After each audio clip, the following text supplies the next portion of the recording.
welcome back to my channel. I hope you're having a fantastic day. Today is Friday, and you guys know what that means. I'm going to be doing another subscriber requested video. You guys, if you didn't know that, you can use the hashtag SarahMakeThisVideo. Hit me up on Twitter, Instagram, or Facebook and send me a video submission of a video that you would like to see, and I will pick my favorites and I will make those videos every Monday and every Friday. Today's video is going to be all about the German language. I got a few requests for a German video, like my experience with German, learning German, all that kind of good stuff. So I got a video submission from Matilda and I'll put that in right now. Hello Sarah, I would like to see a video about what you think about the language German, and it would be nice to hear you talking in German. And what do you think, it's hard to learn, or why you maybe don't like it, or all these things? That would be great. So I guess the best place to start is my whole experience learning German. So in my senior year of high school, I knew that I was going to go to Switzerland for college, so I started taking level 1 German in my senior year. So I was 17 years old and I was in class with a bunch of 13 and 14-year-olds, which obviously the age difference is not that big, but when I was 17 I thought wow, I'm with a whole bunch of kids in this German class, and that's where I learned basic. I mean, I don't even want to say I learned anything because you guys know how it is in high school. I'm sure a lot of you took high school Spanish and you can hardly say anything in Spanish anymore. So that's kind of how my German class was. I might have learned to count to 10 and a few colors, but really guys, I didn't take much out of that at all. I mean, I was a high schooler. Do high schoolers really care about what they're learning? I guess some do, depends on the people, but for me, I was all about getting out of high school. I always liked school, but I was just just gotta pass. Passing is always easy for me, so I didn't take the class too seriously, but I did learn a little bit of German. So after I graduated high school in 2009, I moved over to Switzerland, and yeah, to the German part of Switzerland, and I was yeah, I know German. I learned how to say hi and colors, and I'm gonna be just fine over here. And boy, was I wrong about that. So for me, learning German was much harder than I anticipated. Probably the young, naive 17-year-old that thought I could I don't know, do anything. I had a rude awakening. I'll tell a little story of my first experience. So shortly after I moved to Switzerland, I realized that I'm gonna need to get a job because it's very expensive to live here. So I walked to a nightclub that was close to my house one day and knocked on the door and said hi, and all in English, I was hi, I just moved here and I need a job and I have bartending experience, which I really didn't, and yeah, I would be really good at this job and stuff, and I don't know why, but for some reason they hired me, and I started that weekend, and oh my gosh, you guys, it was kind of a disaster. So I remember vividly on my first night, I show up, all my coworkers are speaking in English. To me, the owners of the club are speaking in English. Everybody loved to speak English at this particular bar because they thought it was cool, or they liked America or Americans, and they just were super happy to speak English with me.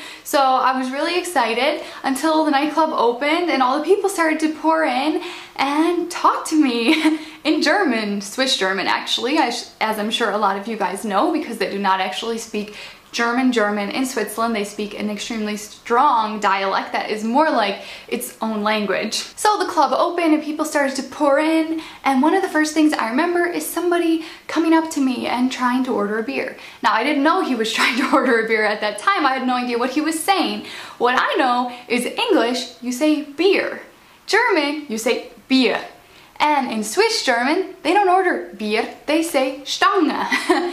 So the guy comes to the bar and he's Stange, Stange. And I'm what is he saying? I'm going up to my coworkers what is this guy saying? And they're laughing, they're he just wants a beer. I'm Stange, that's not beer, I learned in German, and I just realized this is gonna be really hard, way harder than I thought. And yeah, sometimes the people were not always that patient and nice at that nightclub. They would start yelling at me, and that is basically how I learned.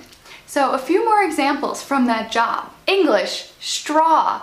German, Trinkhalm. I sound so stupid.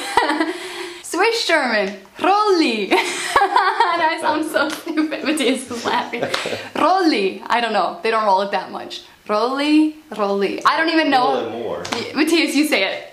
Röhrli. Yeah. It's even hard for me to pronounce to this day, but at least I can understand it. But basically, you guys hear the difference between Trinkhalm and Rulli.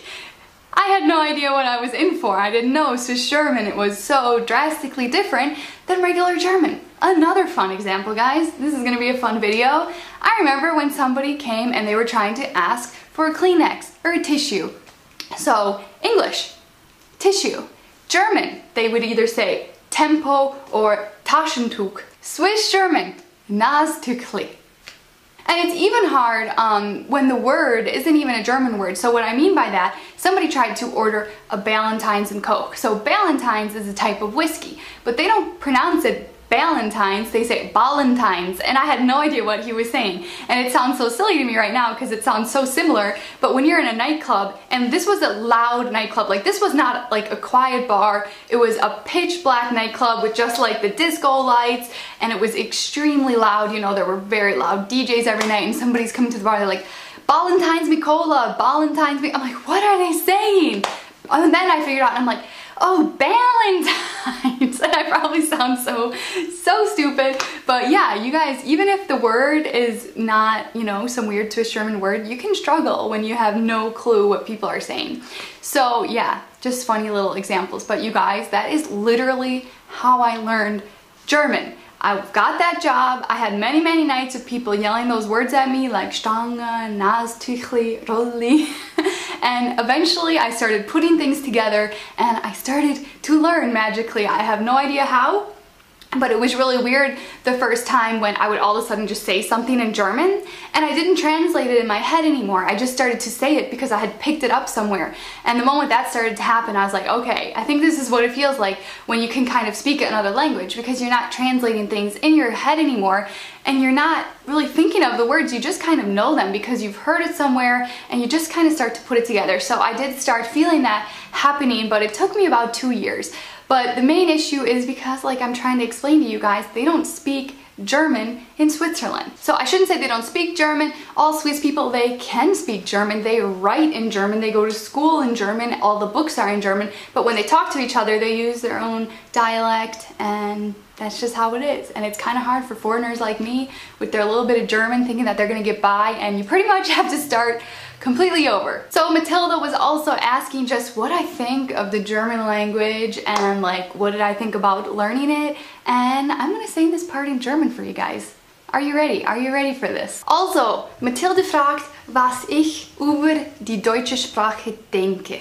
Ich finde die deutsche Sprache gar nicht einfach zu lernen. Vor allem in der Schweiz, weil die meisten sprechen gar kein Hochdeutsch, sie sprechen Schweizerdeutsch. Schweizerdeutsch. Ich glaube, in Deutschland wäre es viel einfacher für mich, wenn du... My mouth hurts. Let me get these thoughts out, you guys. Wenn du richtiges Deutsch lernen willst, schlage ich vor, nicht in die Schweiz zu kommen. Im Moment kann ich Deutsch und Schweizerdeutsch verstehen, aber ich spreche gar nicht gerne, gar nicht gerne. Ja, ich denke, meine Aussprache ist gar nicht so klar und auch nicht so schön. So yeah, those are all my thoughts. There's my horrible accent. I hope you enjoyed that because I'm probably not going to do that again anytime soon. Like, my mouth, you guys, it's just like, I'm like struggling so bad with pronouncing words still. I think even after living 4 years in Switzerland, I had a really hard time with the pronunciation because it's just one of those things. And I know I pronounce everything wrong anyways because I learned German in Switzerland, so they pronounce everything completely different. So I just kind of feel like, I don't know, at this point, I don't know, guys, I don't know. But definitely, if you're thinking of moving to a foreign country, I think it doesn't matter what the language is. The hardest part is in the beginning when you're in that new country and you're excited and you don't understand what anyone is saying and you don't understand what is going on, and especially if you're in like a social environment. I personally felt like I couldn't show my personality, and I still to this day, I think people, they won't see my personality if I'm talking in German or trying to talk in German because I just cannot properly express myself. So at this point, I'm quite content just in my little bit of speaking abilities and understanding people, so I can sit, you know, in a room with people and, you know, get the jokes and understand what's going on and still have a good time. So typically what happens in my life nowadays, if I'm in a situation where everybody is speaking German, I will respond in English. So the conversation would kind of be, they speak to me in German and I understand, and I speak to them in English and they understand, and it sounds kind of funny, but that is typically how I handle situations where I have to speak German, because I don't want to be the butt of the joke. I don't want people laughing at me, because I know that's not nice, which, you guys, I'm not good at that either. Sometimes I still catch myself laughing at my husband when he makes a mistake, and I don't mean it mean at all, and I know the other people that would laugh at me, they don't mean it to be mean at all, but there's just, yeah, it just, you know, it's not good for your confidence at all. But don't let a language barrier keep you from doing anything that you're thinking about doing, because you will overcome it eventually. Hopefully you're in a country where they speak the official language, not some strange dialect, because that can definitely make it a little bit harder and makes it take like much longer to learn. But again, these are all the kinds of things. You can't let them scare you. You can't let them stop you from doing what you want to do in your life. But yeah, German, guys, German learning in Switzerland, I wouldn't say I recommend it, but I wouldn't say don't come to Switzerland because of it. It's just, it's rough. It is really rough. So thank you so much, Matilda, for the video request. Don't forget to send in your requests. Maybe you will be selected for Monday's video. Make sure you give this video a thumbs up. Comment down below your favorite language. If you could speak any language, what would it be? I love you guys so much, and I'll see you tomorrow. Bye!